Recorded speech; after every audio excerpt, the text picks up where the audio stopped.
Hey guys, I'm just going to preface this video by telling you that it didn't work. I replaced the cam phase actuators thinking that that would take care of the problem, and did the relearn on it, did the whole 9 yards.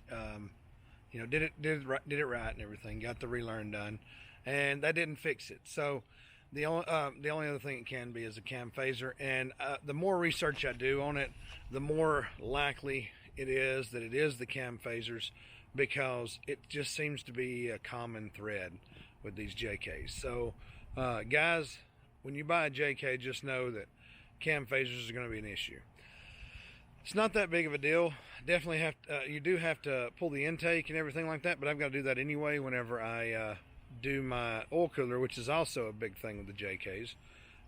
The oil filter housing or oil cooler, it cracks. So those are some of the known problems on these things, and you need to be aware of that before you buy one, because more than likely, but before it hits 100,000 miles, which is really sad, it could even, and another thing that could be an issue is cams. So I don't know what it's going to look like when I get in there. One of the cams could be worn out. I could end up having to replace a cam. I could end up having to replace the rocker arms. There's all kind of things that could be going on in there once I get in there that I won't know until I actually get in there. And I'm actually kind of looking forward to doing it, because it's part of the experience. I don't mind doing stuff like this, but at the same time, it does suck because I'm kind of on a time crunch right now to get this done before I head back towards Alabama. But I've got to get it done, and it just sucks that you have to pull this much off of it in order to get to it, which the cams I understand. But why are the cams wore out already? I mean, that's not something that you should be having to worry about less than 100,000 miles. I told someone this the other day. I had an uncle. He had 750,000 miles on his Chevrolet truck whenever he wrecked it, and he'd never been into it. He'd replaced the water pump before, but never been inside of it. And here we are, not even 100,000 miles, and cam phasers, oil cooler, possibly a cam and rockers. And looking online, it's actually pretty normal to have a worn out cam on these before 100,000 miles. It's just common. How is that okay? It just makes that Hemi swap look that much more realistic. Hey everybody, today I'm going to be installing the cam phase sensors on the Jeep here. So it was calling out a camshaft position sensor, interim bank 2, and I'd been running this for a while. I put both new camshaft position sensors in it, and that didn't fix it. I relearned the computer, that didn't fix it. I was told that you had to use genuine Mopar parts.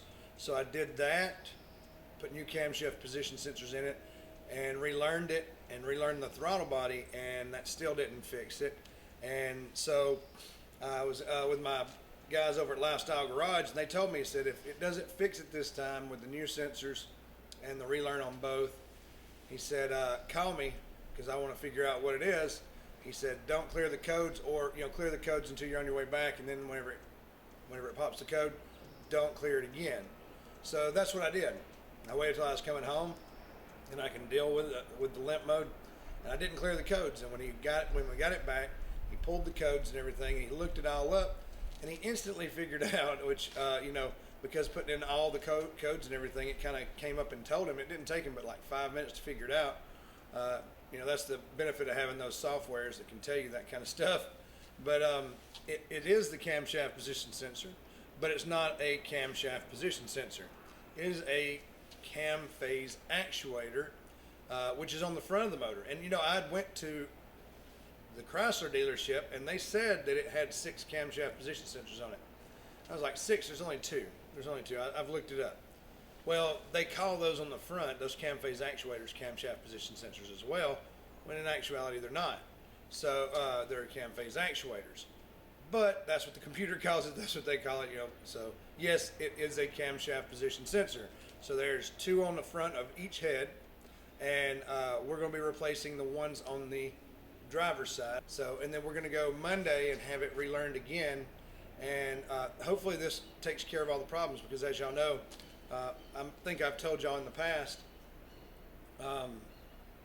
whenever I'm hauling the trailer, and sometimes when I'm not hauling the trailer, I'll be going up a hill for a long period of time, and then it just goes into limp mode and throws a code.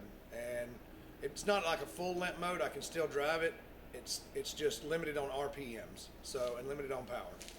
But I can still get through my trips and stuff like that. I actually drove almost all the way to Utah with that thing in limp mode, and it was bad, but it wasn't that bad. So anyway, we're going to do that today, and I will bring you along for the ride, show you how it's done, and what we have to do.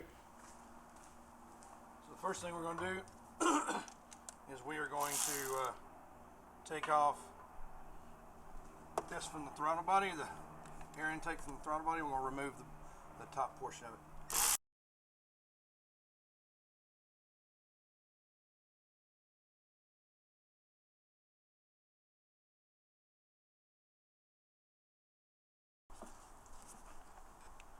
There is a sensor under here, so you got to unplug that, and then the hose right here, and bam, there it goes.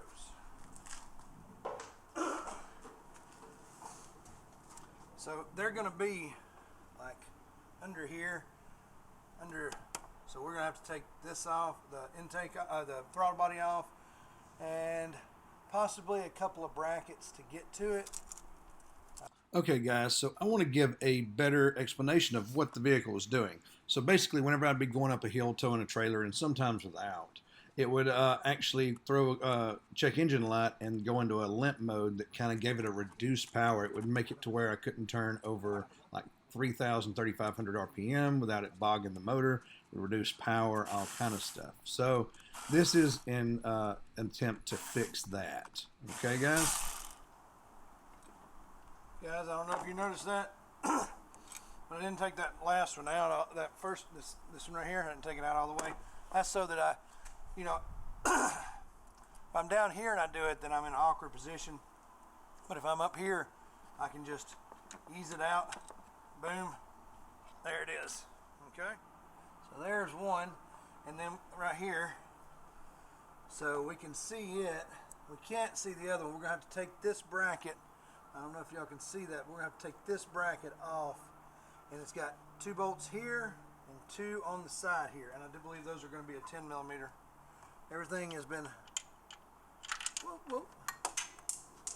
And it wouldn't be a day with Kevin without dropping sockets.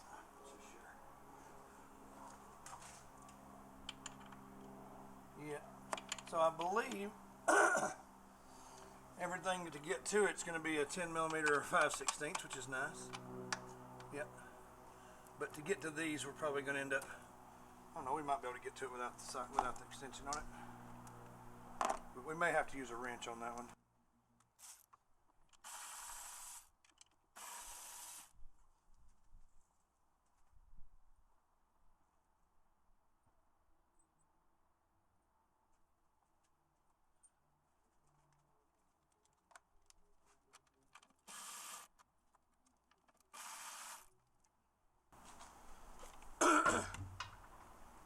Just a little note, us 30 and 40 year mechanics, we lose the dexterity in our fingers. That's why we drop stuff all the time.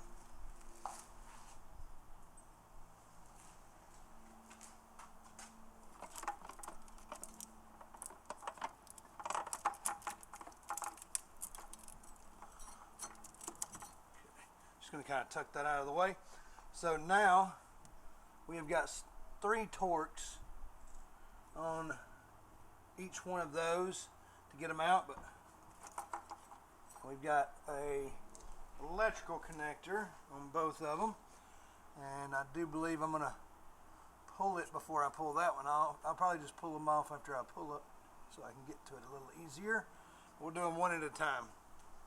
All right. So I wanted to give y'all kind of a good view at these. We got 3 bolts right here and here on each one. And then we've got a connector right there on each one as well. So we're going to pull the bolts out first, and then we'll take the connector off. Just wanted to give you a good look at it. And it is not hard to get to, really. This has taken me all a total of about 10 minutes to get to this point, if that. So Well, you've actually been along for the ride, so it's actually fairly quick. It's like it's going to be an easy day.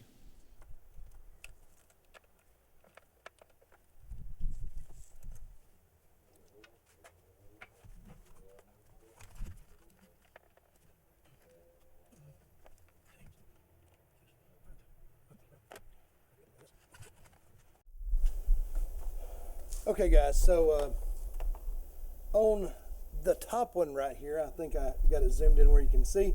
On the top one right here, you're gonna have to have an L-shaped Torx, and it is actually a T25 that goes in this. But if you get the T20, it'll help you to maneuver it into that hole just a little bit, and it'll still loosen it. Just be careful. Those things are not super tight, so shouldn't be an issue as far as stripping it out. But the correct size is the T25, just so y'all know. And so be sure that you're using the T25 when you can, but in that situation, the T20 works because it's not very tight, okay?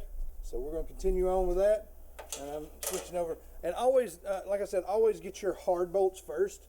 You don't want your hard one to be the last one, because then you're fighting with the part and fighting with the screw as well. So I made my easiest one last, which is the one down here on the bottom right here.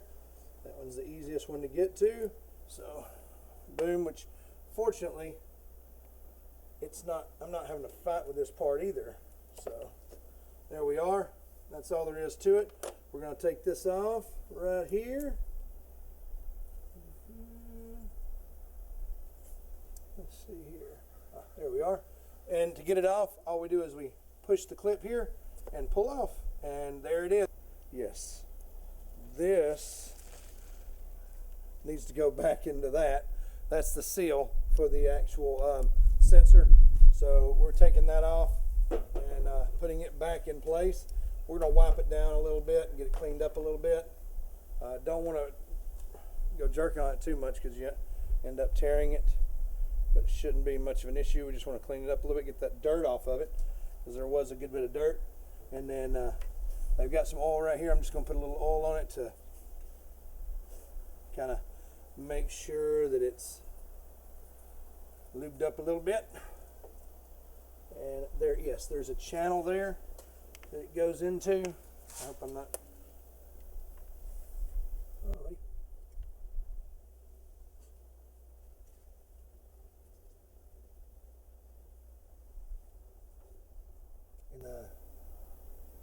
that's probably the biggest pain of this, besides me having to go and buy a new set of tools because I didn't have those L's here, is actually getting that stuck in that hole. But if you take your time and just work it around it, it will go in no problem. And make sure it's in all the way, because if you don't, there will be an oil leak there, okay?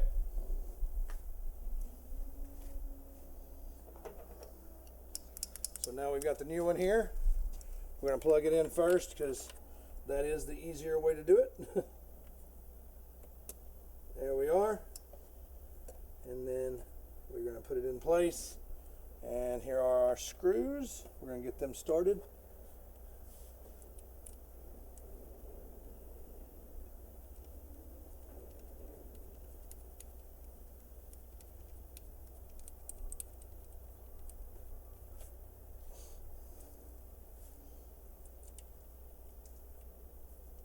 And just so you know, I actually, the way I put it back in is the opposite of the way I take it out.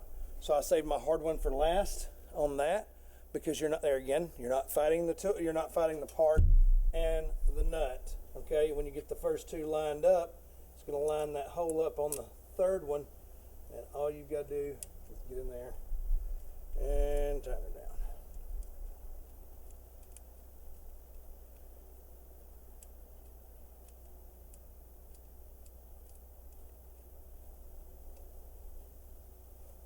Try see if this T25, because you know I was cussing Mopar for making it this way, but they actually may have made it just right, yep, to get a long T-handle up in there, or the long side of the L.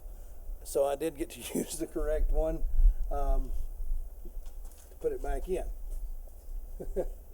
So if you have the longer socket ones, the ones with the longer shank on it, it will work. The way it looked whenever I was looking at it, I thought I had to buy the L. I did not have the long shank, so I had to go to the store anyway and get these to begin with. So anyway, even though we had to go to the store, it's not like we didn't need the tool in the first place.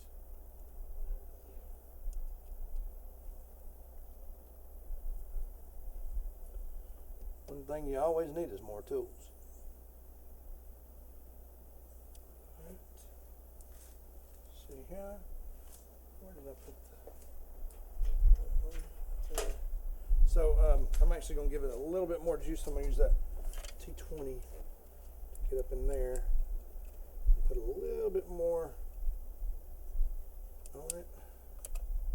If I can get, I'm trying to avoid killing the angle for y'all. Probably have already. Yep. All right, so we got a little extra torque on it. Don't torque them down very hard. They're probably somewhere in the 15 to 25 inch-pounds on torque. That's what I'm guessing, because that's what most things like that are. So now we're going to replace the other one.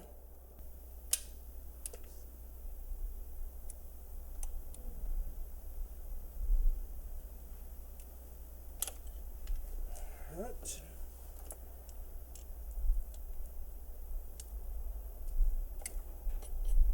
There we go.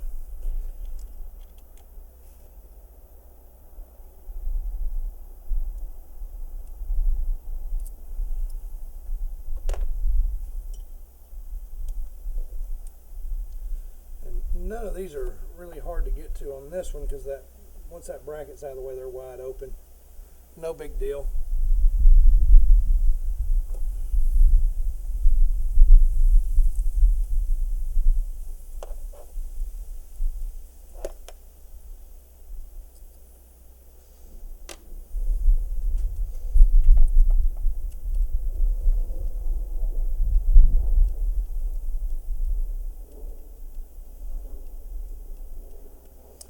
And we did not have to take the intake off. Woohoo!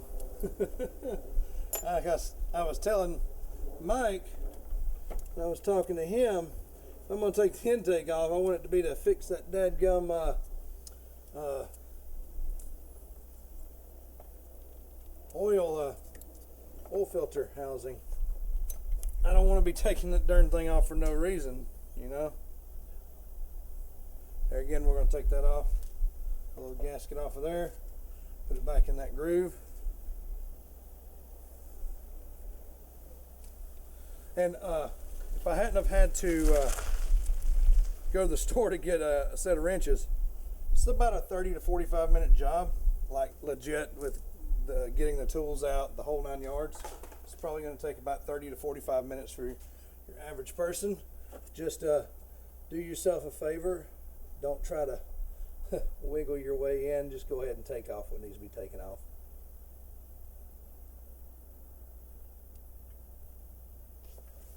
Always lubricate your O-rings, which this is a seal, but it's still an O-ring seal. Always want to put a little lube on your O-rings. It's one thing, you know, working hydraulics for as long as I have. You always want to make sure to lubricate your O-rings and not put them in dry. And that's what I just did. I just took a little oil, rubbed it all around there so that I'm not putting that in dry. Hey guys, so altogether this is a really easy job. It took about 35 to 45 minutes, and even though it didn't in the end up fixing the issue, it wasn't a big deal to get out there and do it, and this is a nice easy first step before you actually jump in and replace the actual phasers. The actual phasers is probably going to be a 5 to 6 hour job, so it's a good starting point. Guys, this is really super easy, and I encourage you to get out there and do some of this stuff yourself if you can. If you think you can tackle it, you know, you're confident enough. And even if you lack a little bit of confidence, trust me, most of what we do as mechanics is turning bolts, you know, turning wrenches and tightening bolts and stuff like that. It's as long as you're not on the inside of the motor, you know, down in like with the pistons and rings and stuff like that, there's not that much that's too complicated. If you just get in there and put your mind to it, you can usually figure it out. You know, if you've got a slightly mechanical mind, you can figure most things out. The biggest thing I can tell you from being a mechanic for 30 years is just take the stuff off that needs to be taken off. If I'd had to take that intake off, I would have. Thankfully, I had a tool. I could get a tool that would actually avoid that. And to be honest, I probably would have already had it off and back on, but just I'm stubborn. And like I said, this right here needs to be replaced. So whenever I go to take this off, I want to be able to replace that and replace the plugs. And that way I don't have to buy gaskets twice. But, you know, just get in there and do it. I mean, there's nothing to it. It's really easy. Everybody's got a little bit of mechanic in them. So that's it. I'm tightening up the bolts now on these, and we'll be putting it back together, and that's about it. It's done. Now it's time. After this, it'll be time to go get the computer relearned.